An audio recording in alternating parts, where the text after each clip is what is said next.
एक बार की बात है, किसी गांव में एक कुत्ता रहता था। वो बहुत लालची था। वह भोजन की तलाश में गांव के इधर उधर घूमता रहता था। और जब वो किसी दूसरे कुत्ते को भोजन खाता हुआ देखता था, तो वो उस कुत्ते से खाना छीनने की कोशिश करता था, जिस कारण से कोई भी कुत्ता उसका दोस्त नहीं था।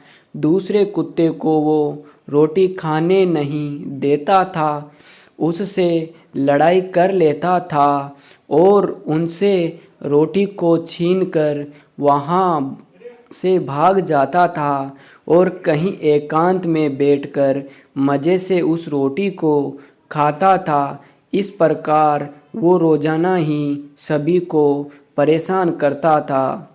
गांव के सभी कुत्तों को वो रोटी खाने ही नहीं देता था।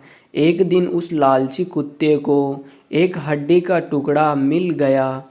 वो सोचने लग गया कि यदि इस हड्डी के टुकड़े को कोई दूसरा कुत्ता देख लेगा तो वो मुझसे छीनने का प्रयास करेगा। क्यों न मैं इसे जंगल में जाकर मज़े से बैठकर खाता हूँ। यह सोचकर वो जंगल में जाने लगा, लेकिन रास्ते में एक नदी पड़ती थी। वो नदी पार करने के लिए नदी पर बने पुल के ऊपर से जाने लगा, जिस कारण नदी में उसकी ही परछाई उसे दिखने लगी। वो इतना लालची था कि उसे अपनी ही परछाई को दूसरे कुत्ता समझ रहा था। उसके पास हड्डी का दूसरा टुकड़ा देख वो उसे भी खाने का सोचने लगा, इसलिए वो उसके ऊपर भौंकने लगा, जिस कारण उसके मुंह में दबी हड्डी पानी में जा गिरी। तब उस कुत्ते को एहसास हुआ कि वो अपनी परछाई को देख कर भौंक रहा था।